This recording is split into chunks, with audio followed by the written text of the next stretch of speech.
Hello students, current affair by student family में आपका स्वागत है। आज हम 23 और 24 सितंबर 2023 की करंट अफेयर करेंगे। आइए हम आज का पहला क्वेश्चन शुरू करते हैं। आज का पहला क्वेश्चन है, भारत का कौन सा शहर विश्व कॉफ़ी सम्मेलन के 5वें संस्करण की मेज़बानी करेगा? किसकी? विश्व कॉफ़ी सम्मेलन। तो विश्व कॉफ़ी सम्मेलन का जो 5वां संस्करण है, 5th एडिशन है, इसकी मेज़बानी कौन सा शहर करेगा? तो इसके बारे में पता है हमें, बेंगलोर। आंसर है इसका बेंगलोर। बेंगलोर कहाँ है? कर्नाटक में। अगर मैं ये बात करूं कि भाई इसको करवाता कौन है विश्व कॉफ़ी सम्मेलन को, तो इसमें जो इस बार हुआ है, इसको ministry of commerce and industry Bharat सरकार का, और साथ में जो इंटरनेशनल कॉफ़ी ऑर्गेनाइजेशन, ये दोनों मिलके करा रहे हैं। ठीक है। इंटरनेशनल कॉफ़ी ऑर्गेनाइजेशन जो है अंतर्राष्ट्रीय कॉफ़ी संघ जो संस्थान है, इसका जो हेडक्वार्टर है, अगर मैं इसकी बात करूँ तो कहाँ पे? लंदन। कहाँ पर है? लंदन। लंदन कहाँ है? ब्रिटेन में। ठीक है। तो हमें ध्यान रखना है कि कौन इसको होस्ट कराता है? मिनिस्ट्री ऑफ कॉमर्स यानी वाणिज्य और उद्योग मंत्रालय भारत सरकार का, और इंटरनेशनल कॉफ़ी ऑर्गेनाइजेशन के द्वारा ये कराया गया 5वां संस्करण। ओके। अगर मैं ये बात करूँ कि भारत में बहुत सारी कॉफ़ी ऐसी हैं जिनको हाल ही में जीआई टैग भी मिला हुआ है, राइट। बहुत सारी कॉफ़ीज़ को जीआई टैग मिला है भारत में अभी हाल ही में। अगर मैं उनका नाम बताऊं आपको, तो जैसे एक है कूर्ग की अरेबिका कॉफ़ी है। कूर्ग की कौन सी है?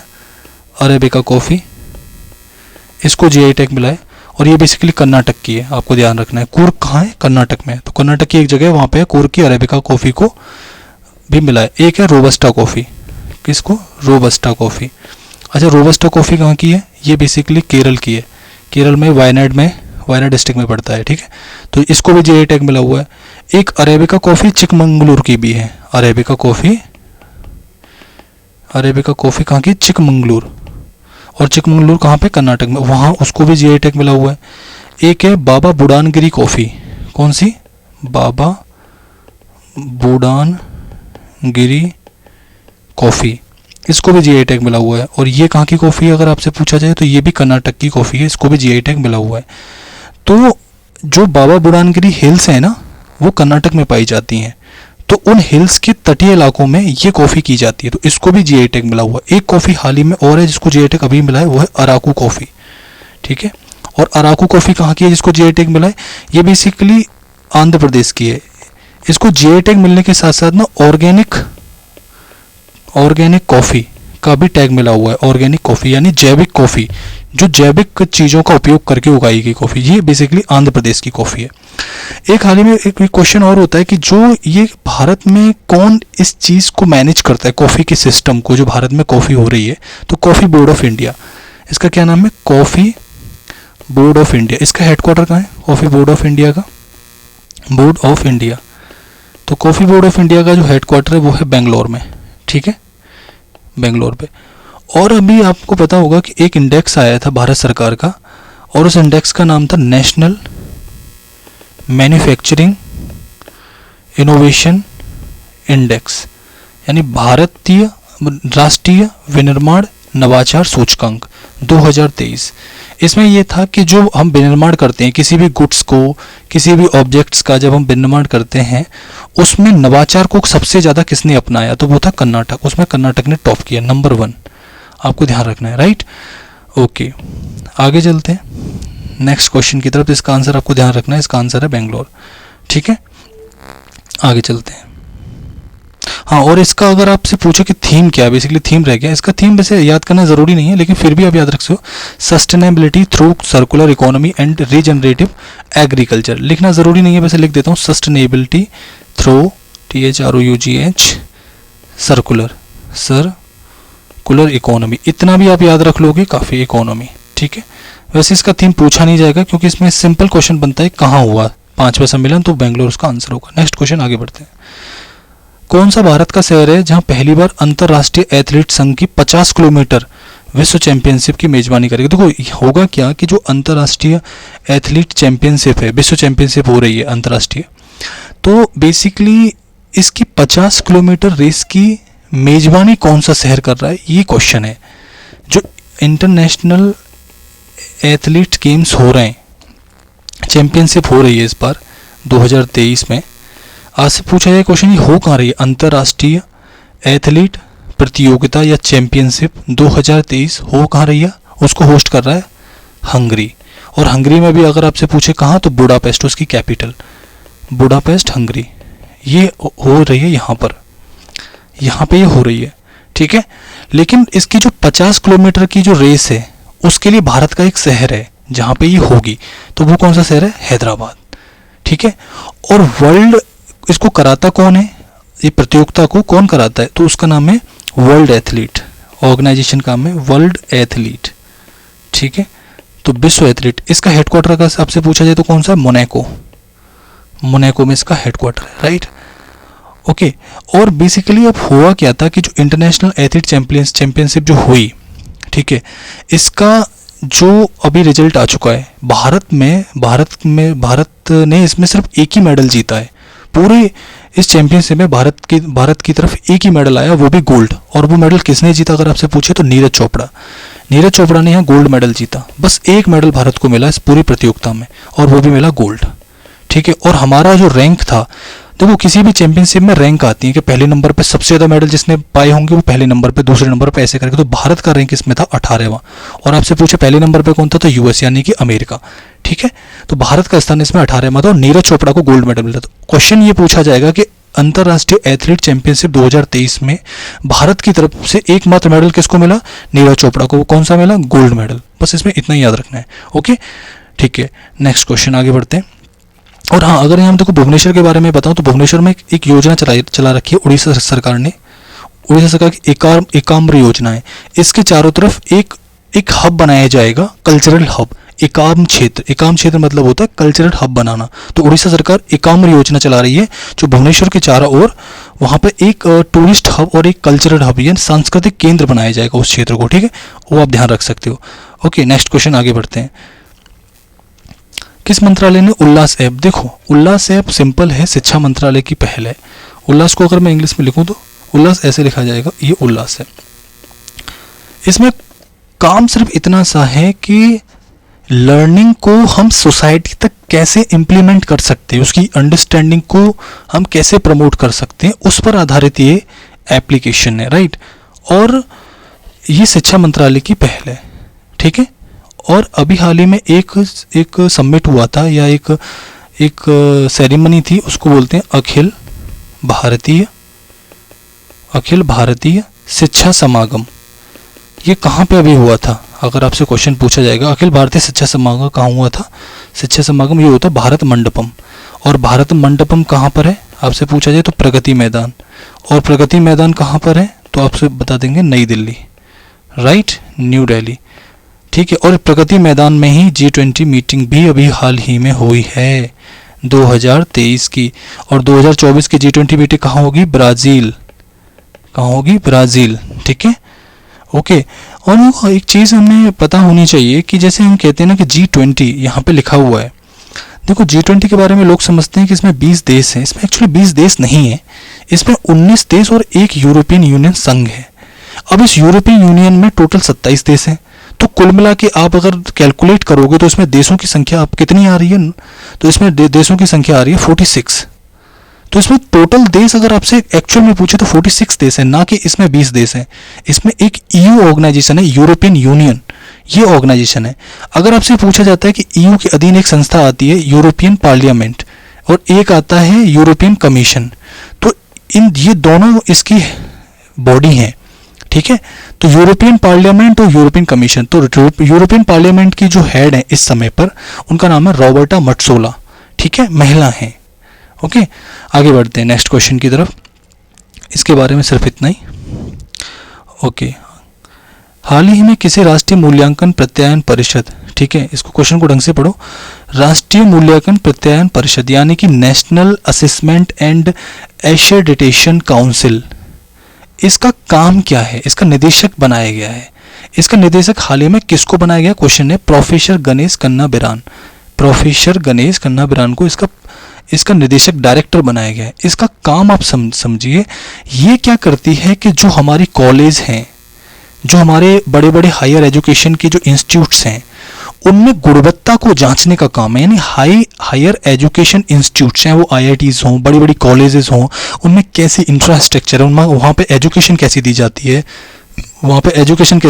वहाँ सैनिटेशन कैसा है, वहाँ पे इंफ्रास्ट्रक्चर कैसी है कॉलेजेस के अंदर। तो जो हायर इंस्टीट्यूट्स होते हैं, जो उच्च मतलब हायर मतलब जो बीएससी बीए यानी कि जो हायर एजुकेशन होंगे, आईआईटीज और अदर, तो उनमें गुणवत्ता को जांचना, शिक्षा की गुणवत्ता को भी वहाँ जांचेगी, वहाँ की इंफ्रास्ट्रक्चर की गुणवत्ता को भी जांचेगी। तो इसका काम सिंपल सा इतना होता है।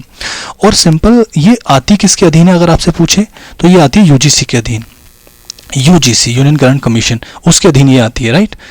और इसकी स्थापना कब हुई थी आपसे क्वेश्चन पूछा जाएगा, 1944 में इसकी स्थापना। और इसका हेडक्वार्टर कहाँ पे, इसका हेडक्वार्टर है बेसिकली बेंगलोर में, ठीक है। और बेंगलोर वही जगह है जहाँ पे भारतीय कॉफ़ी बोर्ड का भी हेडक्वार्टर है, ओके। भारतीय कॉफ़ी बोर्ड का भी हेडक्वार्टर वहाँ मिलता है, ओके। नेक्स्ट क्वेश्चन, देखो अभी इसमें और तो कुछ नहीं है, ठीक है। आगे बढ़ते हैं नेक्स्ट क्वेश्चन की तरफ। हाल ही में अपने कार्यक्रम आई हैव स्पेस, ये कार्यक्रम किसका है, अमेजन का कार्यक्रम है। और इस कार्यक्रम के तहत अमेजन कर क्या रहा है, अपनी गुड्स की डिलीवरी, अपने प्रोडक्ट की डिलीवरी को बहुत फास्ट करना चाहता है, वो तेज करना चाहता है और हर जगह जगह पे पहुंचाना चाहता है। जो दूरस्थ के क्षेत्र हैं जहाँ पे नहीं डिलीवरी सिस्टम है उनका, वहाँ पर भी लाना चाहता है।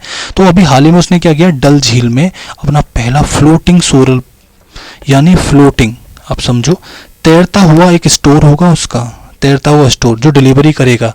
मतलब मानो कि ये नाव है तो नाव के थ्रू अपनी डिलीवरी पहुंचाएगा वो, एक तरह से। अब ये तो फ्लोटिंग स्टोर पहला, डल झील। डल झील कहाँ पे है आपसे पूछे तो श्रीनगर, कहाँ पर है, श्रीनगर में डल झील है, ठीक है।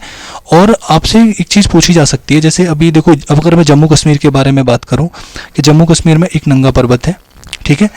एक ये विशेष रूप से आपको ध्यान क्या रखना है कि जो डल झील है वो आपको इस इलाके में मिलेगी, ठीक है।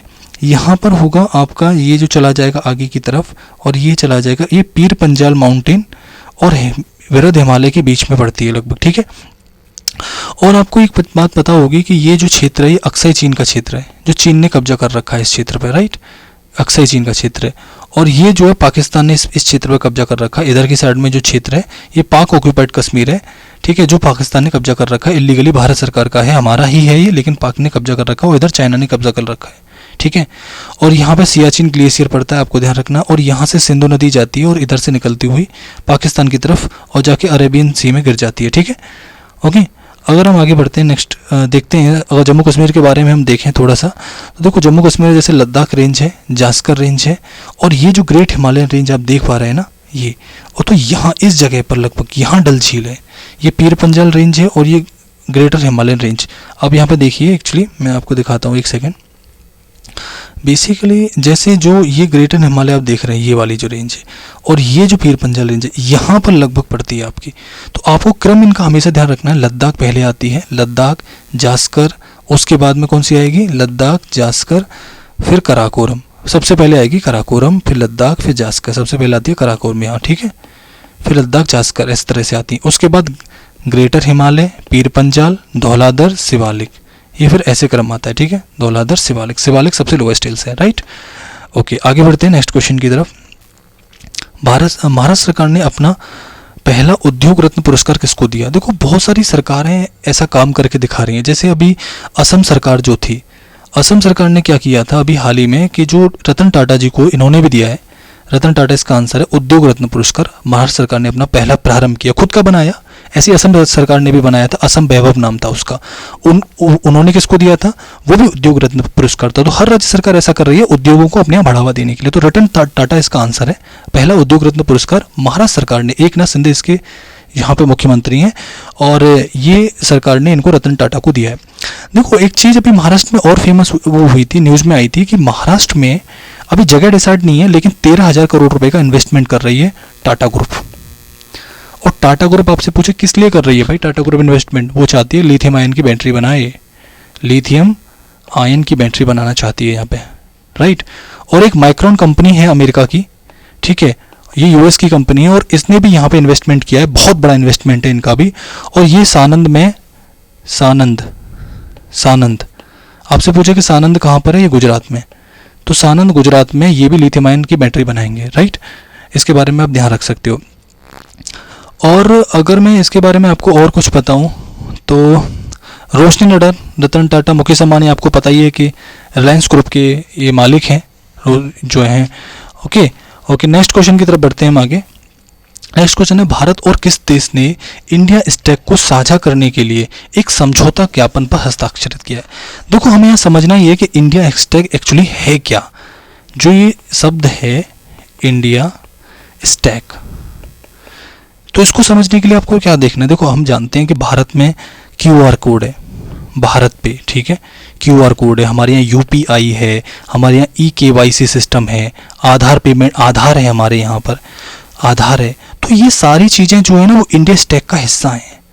अब क्या है कि बहुत सारे देश हमसे सीखना चाहते हैं, वो चाहते हैं कि हमारे यहाँ भी UPI जैसी कोई पहल हो, हमारे यहाँ भी eKYC जैसी पहल हो, हमारे यहाँ भी आधार हो। आधार इनेबल्ड पेमेंट जो भारत सरकार कर रही है वो इंडिया स्टैक का हिस्सा है। वो चाहते हैं कि हमें ये मिले, तो वो टेक्नोलॉजी को रिसीव करना चाहते हैं, अपने यहाँ पे इसको अपनाना चाहते हैं। तो उसके लिए भारत सरकार से अभी हाल ही में समझौता किस देश ने किया है? आपसे क्वेश्चन पूछा गया है कि भाई किस देश ने किया है, तो इसका आंसर है पापुआ न्यू गिनी। ठीक है, अगर मैं पापुआ न्यू गिनी की कैपिटल आपको बताऊं तो पोर्ट मैरिस्बी इसकी कैपिटल है। देखो ये रही पोर्ट मैरिस्बी। कौन सी कैपिटल है इसकी? पोर्ट मैरिस्बी। और इसके बारे में अगर पापुआ न्यू गिनी के बारे में मुझे देखो, अगर मैं ब्राज़ील के बारे में आपको बताऊं तो ब्राज़ील में G20 बैठक होनी है 2024 की, एक तो आपको याद रखना है। और देखो पनामा के बारे में आप अच्छे से जानते हो, जो पनामा नहर है, कौन सी? पनामा नहर। वो क्या करती है, जैसे अगर मैं इसका मैप बनाऊं आपके लिए, एक सेकंड आप वेट करिए, अभी बता देता हूं मैं। जैसे जब हम अमेरिका का मैप बनाते हैं, यहाँ पर जैसे मानो ये मैंने अमेरिका का मैप बना दिया, तो ये बेसिकली यहाँ से निकल जाती है। तो ये बेसिकली जो एरिया है ये सेंट्रल अमेरिका में, ये पनामा नहर है। इधर की साइड में जो सी पड़ता है वो है कैरिबियन सागर, और इधर की साइड में प्रशांत सागर, प्रशांत। और कैरिबियन सागर किसका पार्ट है? अटलांटिक ओशियन का पार्ट है, अटलांटिक। तो एक तरफ से क्या है कि पनामा नहर, प्रशांत महासागर और अटलांटिक महासागर, और अटलांटिक महासागर में भी कौन सा? तो कैरिबियन सागर। इन दोनों के बीच में कनेक्टिविटी देती है।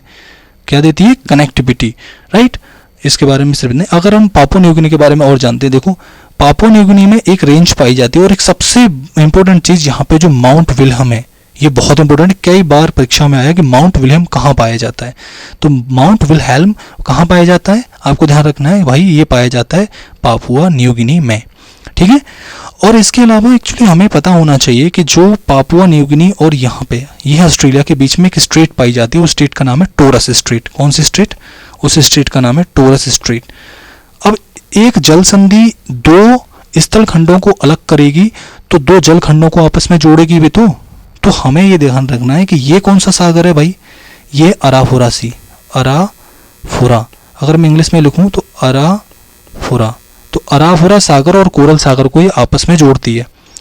ठीक है, और आप देख रहे हो यहाँ पे एक गड्ढा सा जो देख रहे हो ना ऑस्ट्रेलिया में, ये कारपेंट्रिया की खाड़ी है। कौन सी खाड़ी? कारपेंट्रिया की खाड़ी। इसके अलावा मैं आपको ऑस्ट्रेलिया में एक चीज़ बता देता हूँ, जब हम वेस्टर्न ऑस्ट्रेलिया में आते हैं तो यहाँ पे दो खान पाई जाती हैं सोने की, जो बहुत फेमस है। एक का नाम है कूलगार्डी, कूलगार्डी, ठीक है, और एक का नाम है कूलगार्डी, और एक था कालगोरली। एक का नाम क्या है? कालगोरली, कालगोरली। ये दोनों आपको ध्यान रखनी है, ठीक है। इसके अलावा यहाँ पे एक और है माउंट न्यूमैन, माउंट न्यूमैन। यहाँ पे बहुत बड़ी मात्रा में मैं कह रहा हूँ आयरन ओर का बहुत बड़ा भंडार है, और यहाँ से आयरन मतलब लोहा उत्पादन बहुत होता है माउंट न्यूमैन में। और ये कहाँ है? ऑस्ट्रेलिया के वेस्टर्न हिस्से में। ऑस्ट्रेलिया का वेस्टर्न हिस्सा वैसे भी खनिज संपदा में बहुत धनी है, बहुत रिच है, राइट। यहाँ पे एक लेक पाई जाती है, यहाँ पे इस जगह पे, और बहुत वैसे लेक यहाँ पे बहुत सारी पाई जाती है। यहाँ पे एक रेंज पाई जाती है इधर, ग्रेट डिवाइडिंग रेंज। कौन सी? ग्रेट डिवाइडिंग रेंज, ठीक है। और इसके अलावा अगर मैं बात करूँ तो यहाँ पर ग्रेट विक्टोरियन डेजर्ट पाया जाता है। अगर मैं एक मिनट दोबारा, अगर मैं यहाँ पे एक ऑस्ट्रेलिया का मैप बना देता हूँ आपके लिए, ठीक है। तो अगर मैं ऑस्ट्रेलिया का मैप मान लूँ तो यहाँ पर ग्रेट विक्टोरियन डेजर्ट पाया जाता है। ग्रेट विक्टोरियन डेजर्ट आपको ध्यान रखना है। कौन सा डेजर्ट? ग्रेट विक्टोरियन डेजर्ट, ठीक है। ऑस्ट्रेलिया के लिए इतना काफ़ी। ओके, आगे बढ़ते हैं। हमें टॉरस स्ट्रेट विशेष रूप से ध्यान रखना है। टॉरस स्ट्रेट जो पाई जाती है अराफुरा सी और कोरल सी, इन दोनों के बीच में पाई जाती है। और किस दोनों को अलग करती है? ऑस्ट्रेलिया को पापुआ न्यू गिनी से ये अलग करती है। अब ये जो हिस्सा देख रहे हैं ना, ये इंडोनेशिया का हिस्सा है, राइट। ये इंडोनेशिया का हिस्सा है। ओके, आगे बढ़ते हैं। देखो और भी बहुत सारे इसमें सी पाए जाते हैं, लेकिन वो हमारे काम के नहीं है पाने को।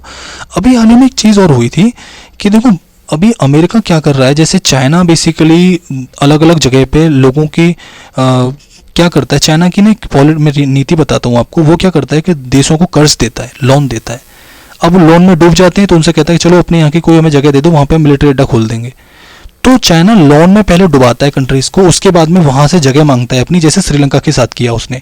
श्रीलंका का हम्बन टोटा ले लिया उसने, क्यों? क्योंकि श्रीलंका का हम्बन टोटा इसलिए लीज पे लिया अगले 100 वर्षों के लिए, क्योंकि श्रीलंका को इतना कर्ज दे दिया कि वो कर्ज लौटाने में असमर्थ है, ऊपर से बैंकरप्ट हो गया। तो ये चाइना की पॉलिसी है। वो क्या करता है, पहले कर्ज में डुबा देता। तो अभी पापुआ न्यू गिनी के साथ भी यही सब हुआ। पापुआ न्यू गिनी को उसने कर्ज दिया, कर्ज लौटाने में ये असमर्थ थे, तो उन्होंने क्या कि चलो एक काम करो, हमें मानस आइसलैंड दे दो अपना। तो पापुआ न्यू गिनी ने अपना माइनस आइसलैंड किसको दे दिया? चाइना को। अब चाइना ने इसका क्या किया कि इस पर अपना मिलिट्री अड्डा खोल दिया। आप समझ रहे हैं? सॉरी, चाइना ने नहीं, ये तो यूएसए ने खोला था। मैं चाइना की तो हम्बन टोटा वाले बता रहा था, ये किसने खोला? यूएसए ने, सॉरी। तो अभी हाल ही में क्या हुआ कि अमेरिका ने पापुआ न्यू गिनी से एक अड्डा ले लिया। कौन सा? कि भाई अपना मानस आइसलैंड हमें दे दो, और यहाँ पे यूएसए ने अपना मिलिट्री बेस बना दिया। क्यों बनाया? क्योंकि भाई चाइना और यूएसए में चाइना एंड यूएसए ये दोनों एक दूसरे के विपरीत काम करते हैं। क्योंकि ये चाइना भी प्रशांत महासागर में अपना विस्तार कर रहा है, तो यूएसए भी चाहता है कि भाई मैं इसको रोकूं। तो काउंटर करने के लिए इसने कर लिया, क्योंकि चाइना ने फिलीपींस के बहुत सारे एरियाज में, स्पार्सले आइसलैंड्स हैं ना, स्पार्सले द्वीप, उन पर सब पे कब्जा कर रखा है। लुजान आइसलैंड्स पे भी इसकी गतिविधियां बढ़ रही। तो लुजान आइसलैंड किसका है? फिलीपींस का। तो उनको काउंटर करने के लिए इसने मानस आइसलैंड पे अपना मिलिट्री अड्डा किसने खोल दिया? फाइनल आपसे पूछा जाए तो मिलिट्री अड्डा खोल दिया यूएसए ने। अब इस मिलिट्री अड्डे का नाम आपसे पूछा जा सकता है, तो नाम है इसका लॉम ब्रूम नेवल बेस। ठीक है, ये कहाँ खोला? तो ये बेसिकली इस साइड में कहीं यहाँ पर, इस जगह पर है ये मानस आइसलैंड जो मैं आपको बता रहा हूँ। ये मानस आइसलैंड यहाँ कहीं है। ओके, नेक्स्ट क्वेश्चन की तरफ आगे बढ़ते हैं। हाल ही में प्रधानमंत्री मोदी ने अपने मन की बात में मिनी ब्राजील के रूप में किस गांव का उल्लेख किया? अभी प्रधानमंत्री मोदी ने क्या किया कि एक गांव है, ये मध्य प्रदेश में पड़ता है दरअसल, उस गांव का नाम है बिचरपुर। अब बिचरपुर गांव को इन्होंने मिनी ब्राजील बोल दिया कि ये मिनी ब्राजील है। अभी जो प्रधानमंत्री मोदी हर महीने अपनी मन की बात में आते हैं, तो इनका 100th एपिसोड था, ये 100वां एपिसोड था। बहुत इंपॉर्टेंट भी है कि इसका 100वां एपिसोड था। तो इन्होंने क्या किया कि बिचरपुर गांव जो मध्य प्रदेश का बेसिकली एक डिस्ट्रिक्ट पड़ता है, उसका नाम है शहडोल। शहडोल में ये गांव पड़ता है, और इसको मिनी ब्राजील उन्होंने बोल दिया। अच्छा, मिनी ब्राजील कहने का मतलब ये था कि यहाँ के लोग जो थे, ये बेसिकली फुटबॉल के प्रति अपना बहुत प्रेम दिखाया है इन्होंने, और फुटबॉल की दिशा में बहुत अग्रसर हुए, बहुत सारे फील्ड्स ओपन हुए यहाँ पे। ठीक है, इसका रीजन भी एक था कि यहाँ पे एक्चुअली पहले क्या था कि यहाँ पे छोटे छोटे बच्चे पहले ड्रग्स लेते थे, बहुत छोटे छोटे बच्चे यहाँ पे ड्रग्स ले रहे थे।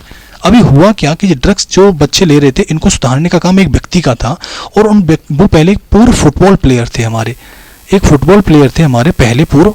उन्होंने यहाँ पे जो बच्चे बिचरपुर गांव में जो ड्रग्स लेते थे, उनको सुधारने की राह पे लाए, और उनका जो नाम आप अगर याद करना चाहो तो नाम याद रख सकते हो, राइस नाम था उनका, राइस, RAEES अहमद, राइस अहमद। ये इन्होंने इन बच्चों को फुटबॉल के प्रति प्रेम जगा दिया, और यहाँ पे बहुत सारे स्टेडियम्स बना दिए गए छोटे छोटे। इसीलिए प्रधानमंत्री मोदी ने इस बिचरपुर गांव को मिनी ब्राजील की संज्ञा दी। अच्छा, ब्राजील का फुटबॉल से क्या लेना देना? तो ब्राजील ने फीफा वर्ल्ड कप भी जीता इस बार का। ठीक है, ब्राजील ने अर्जेंटीना ने फीफा वर्ल्ड कप जीता, अर्जेंटीना ने। ठीक है, अर्जेंटीना ने फीफा वर्ल्ड कप जीता। तो बेसिकली ब्राजील फुटबॉल के प्रति उसका बहुत सारा वो है, फुटबॉल के प्रति वहाँ फुटबॉल प्रेमी बहुत पाए जाते हैं, तो इसीलिए उन्होंने इसको मिनी ब्राजील की संज्ञा दे दी। आपको ये ध्यान रखना है। इसके अलावा में एक चीज़ और मुझे याद आ रही है कि वो ये है कि एक प्रक्रिया वो हुआ था, जैसे सिकल सेल एनीमिया एक रोग होता है, सिकल सेल एनीमिया। ठीक है, अब इसमें क्या होता है कि सिकल सेल एनीमिया में क्या होता है, सेल मतलब ये वाली सेल जो हमारी आरबीसी हमारी ब्लड में पाई जाती है, उनका जो साइज होता है जो ऐसे करके वो थोड़ा सूख सा जाता है, इस तरह से हो जाता है। अब इसमें होता क्या है कि इसको ख़त्म करने के लिए प्रधानमंत्री मोदी ने एक मिशन लॉन्च कर दिया। उन्होंने कहा कि हम इसको 2047 तक भारत से ख़त्म कर देंगे, इस रोग को पूरी तरह से समापन का लक्ष्य उन्होंने रख दिया। तो ये भी हमें विशेष रूप से ध्यान रखना है। तो इसका नाम क्या है मिशन का, आपसे पूछा जाए तो sickle cell anaemia elimination mission भी इन्होंने प्रारंभ किया। वो कहाँ से किया? तो मध्य प्रदेश के किस डिस्ट्रिक्ट से? शहडोल, जिसकी बात मैं अभी कर रहा हूँ। ठीक है, जहाँ पर ये बिचरपुर गांव पाया जाता है। तो दो इंपॉर्टेंट न्यूज हो गई। पहला कि बिचरपुर गांव कहाँ पाया जाता है, तो मध्य प्रदेश के शहडोल डिस्ट्रिक्ट में। ठीक है। और उसको मिनी ब्राजील की संज्ञा किसने दी? प्रधानमंत्री मोदी ने। और मध्य प्रदेश के शहडोल से प्रधानमंत्री मोदी ने कौन सा मिशन प्रारंभ किया? सिकल सेल एनीमिया को दूर करने के लिए मिशन की शुरुआत भी शहडोल से ही हुई। ये 2 क्वेश्चन हो गए, बहुत इंपॉर्टेंट है। नेक्स्ट क्वेश्चन आगे बढ़ते हैं। Centre for the species of survival, क्षेत्रीय केंद्र का। देखो सेंटर मतलब है केंद्र और स्पेसीज मतलब है प्रजाति, सर्वाइवल मतलब होता है सर्वाइवल, किसी चीज का सर्वाइवल। तो उसके लिए एक क्षेत्रीय केंद्र हाल ही में किस देश में खोला गया? क्वेश्चन है ये सर, भारत में खोला गया। कहाँ? भारत में। अब इस centre for the species survival जो है, इसका भारत 10वां सदस्य बना। ये एक तरह की ऑर्गेनाइजेशन है। इसका 10वां मेंबर कौन बना है आपसे पूछा जाएगा, तो कौन है सर? भारत इसका 10वां मेंबर बन गया। ये बेसिकली संस्था करती किसके अधीन काम है? वो है IUCN, international union conservation of nature. ये इसका हेडक्वार्टर आपसे पूछे तो कहाँ है? इंग्लैंड में। और इंग्लैंड कहाँ है? स्विट्जरलैंड में। इंग्लैंड GLAND, इसमें से इसका हेडक्वार्टर है। तो ये संस्था दरअसल करती क्या है? ये स्पेसीज के सर्वाइवल है, ठीक है। स्पेसीज का जो सर्वाइवल है इसका समझना आपको। ये basically centre for the species survival जो है, ये स्पेसीज को बचाने का काम करती है, ठीक है, बचाने का काम करती है। तो IUCN के अधीन ये संस्था है, आपको ध्यान रखना है। और इसका 10वां मेंबर कौन बना है? भारत। और अभी इसका एक क्षेत्रीय केंद्र, देखो जगह जगह पे केंद्र खोले जाएंगे पूरे विश्व में। अब जगह जगह पे केंद्र खोल के तो आप बचाव कर सकते हो ना किसी का। मानो जैसे अगर मैं ये देश बना दूं, ये देश हैं सारे, अब यहाँ की विविधता, यहाँ पे खतरा है तो यहाँ पे केंद्र बना दो, क्षेत्रीय केंद्र। तो यहाँ पे भी खतरा है तो यहाँ पे केंद्र बना दो। तो इसी तरह का एक केंद्र अभी भारत में खोल दिया गया है। किस लिए? सर्वाइवल करना है भाई, हमें बचाना है। और बचाएंगे तभी तो बायोडाइवर्सिटी हमारी बचेगी। क्योंकि आपको पता होगा कि UNCBD, आप अच्छे से जानते हो कि UNCBD क्या है? United Nations convention of biological diversity. हमारे UN जो है, UN के बारे में आप अच्छे से जानते हो, यूनाइटेड नेशंस, इसका एक वो चलता है, मिशन है अपना। तो वो क्या करते हैं? बायोलॉजिकल डाइवर्सिटी को बचाने के लिए उनकी एक पहल है, कन्वेंशन ऑफ बायोलॉजिकल डाइवर्सिटी। अभी इसकी एक बैठक हुई थी, आपको पता है मॉन्ट्रियल कनाडा में UNCBD की COP 15 हुई थी। अब इस COP 15 में कहाँ हुई थी? मॉन्ट्रियल कनाडा में। मॉन्ट्रियल MONTREAL, और ये कनाडा में एक जगह है। यहाँ पर क्या हुआ? इस बैठक के दौरान एक पहल स्टार्ट की गई और ये पहल 2022 में बैठक हुई थी। और यहाँ पे क्या? 30/30।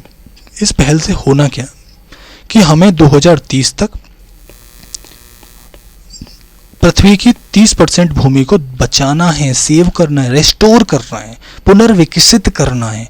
जो खराब हो चुकी है, बायोलॉजिकल डाइवर्सिटी वहाँ का हिरास हो चुका है, उसको बचाने का काम हमें करना है, राइट। विशेष रूप से आपको ध्यान रखना है, उसको बचाने का काम हमको करना है, राइट।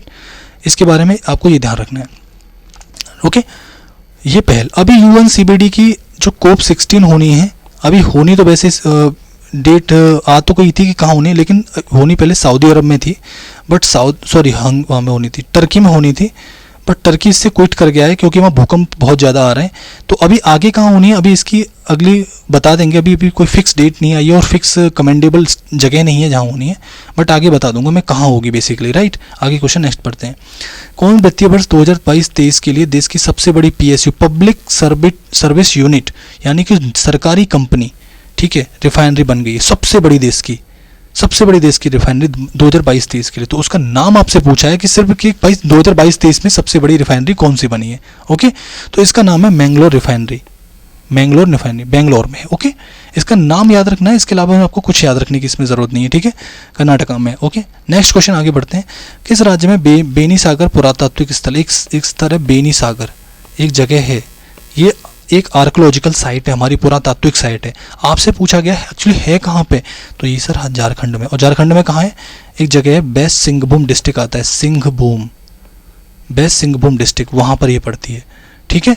और यहाँ पे सिंपल सी बात ये बताई गई है कि 5वीं शताब्दी से लेकर 16वीं शताब्दी तक यह निरंतर आवास रहा है इस क्षेत्र में, उसका ये प्रमाण मिला है। और हमारा जो आर्कियोलॉजिकल सर्वे ऑफ इंडिया है, इसके द्वारा ये बताया गया कि बेनी सागर पुरास्थल पे इस तरह से हुआ, राइट, कि यहाँ पे एक जो स्थल मिला और यहाँ पे इतना निरंतर बचाव चला आ रहा था। आगे नेक्स्ट क्वेश्चन की तरफ बढ़ते हैं। बारी चिनम बदाम एक, ये किस फसल का एक प्रकार है? ये बेसिकली मूंगफली है, एक बनाई गई है मूंगफली, ठीक है, मूंगफली है ये। तो आपसे पूछा जाएगा बारी चिनम बादाम ये किस प्रकार की फसल का उदाहरण है, तो आपको मूंगफली बताना है। मूंगफली को ग्राउंड नट कहते हैं। सबसे ज़्यादा उत्पादन अगर मूंगफली का पूछे तो भाई किस में होता है, भारत में, गुजरात में। सबसे ज़्यादा प्रोडक्शन गुजरात में होता है इसका। ओके, आगे बढ़ते हैं। वेस्टर्न टैग्रोपेन या ऐसे आप इसको ट्रैगोपेन भी कहते हैं, वेस्टर्न ट्रैगोपेन हाल ही में समाचारों में देखा गया। किस प्रकार की प्रजाति है, आपको दिख रहा है ये पक्षी है, तो आपको साफ लगा देना ये पक्षी है। इसका अगर IUCN स्टेटस में बताऊं आपको तो इसका IUCN स्टेट वल्नरेबल है। ठीक है, वल्नरेबल यानी कि संवेदनशील है काफ़ी। ठीक है, आपको ध्यान रखना है। इसका एक स्थानीय नाम है, स्थानीय नाम जो आपसे पेपर में पूछा जाएगा, ना कि ये। उसका स्थानीय नाम है जुजराना। और ये हिमाचल प्रदेश का ना स्टेट एनिमल है, राज्य पक्षी भी है, जो आपसे क्वेश्चन पूछा जाना है।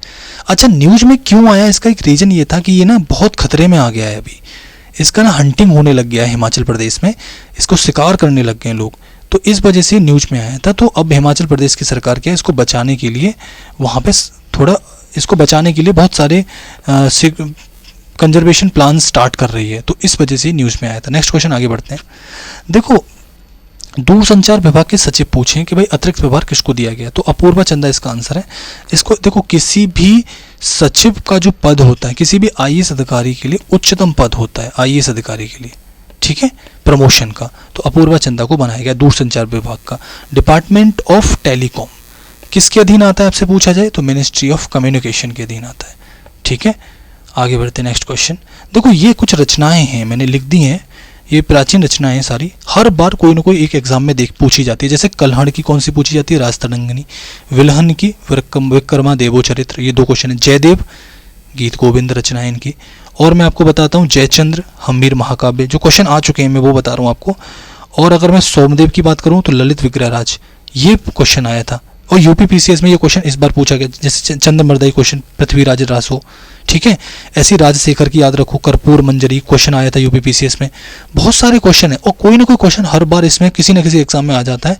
तो एक बार आप इसका स्क्रीनशॉट लेके आप इनको 2-3 बार रिवाइज कर लेना, बहुत इंपॉर्टेंट है ये। कोई ना कोई क्वेश्चन हमेशा फंसता है इसमें से, स्क्रीनशॉट लेके आपको रिवाइज कर सकते हो। Thank you so much guys. अगर आपको वीडियो पसंद आया तो please like and share please. Thank you so much.